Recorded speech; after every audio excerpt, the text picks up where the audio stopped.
And you already gave up the third one? But statistically, like that's Yeah, I why mean, I put that in there. Like she wasn't in a good position anyways. I mean, That's I'm not. usually what happens to girls in her situation in foster youth. Girls be getting pregnant by 19. They be having their first baby at 19. Yeah, but I mean, So my by thing is, 23, she did one a year. yeah, I mean, I'm not saying that is not the case. My thing is usually also in those situations, like the woman has a false sense of security or she ain't all the way there in the head, and that's why, like, you know what I'm saying? Like you've seen that before, where like the special need girl pregnant and shit, like No, I don't think she's special needs at Oh. all. I think she's probably disenfranchised. poor and disenfranchised, and poor people have nothing but time on their hands. And one of the best things to do with your time is fuck. Oh no, for real. Yeah. And then we don't even know what she may have been. We can get a lot of speculation there. Came from a lady named Ellie Thea. Mm-hmm.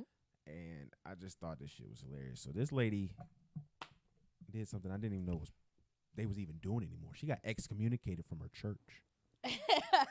For real.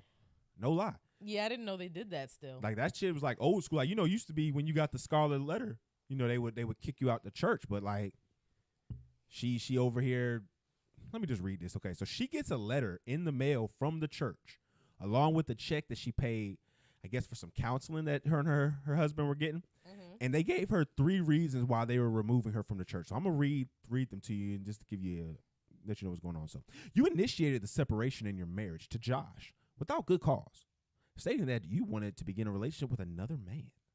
It seems you have no desire to keep your family together, and this has caused a great deal of hurt to you, your husband, your children, and many others. Period. And then in quotations, this being unfaithful to the marriage vow that you took before God. You continue to post many unchristian and even indecent pictures and messages on various social media sites over the past many months. You have also been you posting that ass on Instagram. You've also been very negative and critical of many of our church family. I believe to try. And you talking shit. I believe to try to take attention off your real needs, which you deny. Ooh. You have refused counsel or advice from your husband. You not listening to no damn body. Your pastor and many others close church family. Nobody. Who really care about you and have tried to help. Brooke. So that's her name, Brooke. Oh. Brooke, contrary to what you've tried to convince us, you really are not in a very good place right now.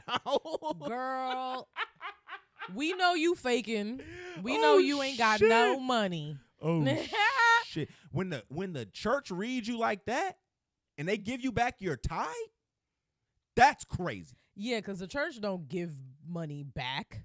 The church will be like how they consider the pharmaceutical industry. We're just going to keep pushing out this no cure just for the problem so that you keep coming back for us. That's what church is. And the fact that you got duped is sick. They gave you your money back at church. That's like, you can't even come back. What were you posting? I need to see those pictures, Brooke. She was posting full frontal nudity, full booty hole pictures. And the name of this church is the Islandton Church of God. Of God of Prophecy. That's a lot right there. There's a lot of ofs right there. Mm-hmm. That's crazy. They gave her $500 check back. So that's the end of it. That's a real Jezebel right there. Yeah, that's all they had it for. Okay. That's a real Jezebel. I wanted it to keep going. I wanted them to keep reading her. I needed some more. I need to go in. We need to call Brooke. I want the second and third page of this. Like, post the rest of it, Brooke. That shit happened last year. Oh, really? Mm-hmm. Oh, she's just now posting it. Okay. Yeah. She got her shit together and is like, all right, let me post this and show y'all what these monsters did to me. So like when you go to the next church and they be like, so what was your last church? Like what happened at your last church? Do you even like bring that up? You just let that ride. Is that even a question that people ask? No, yeah, they do. They'll ask you about your last church and your last, because the other pastor would want to know, is this a good sucker right here? You know what I'm saying? He gonna call the other pastor and let know, is this a good tree to sap off of, or what's going on here? The other pastor's gonna be like, no. Nah, that ain't it. You don't want Brooke. Brooke a wild gal. I mean, depending on the pastor, they might definitely want Brooke. Pastor's gonna call the old one. He's gonna be like, what's going on with Brooke? Old pastor's gonna be like, Brooke is a Jezebel. She be posting booty pics on Instagram, and she cheats on her husband, and she be sucking dick in the pew.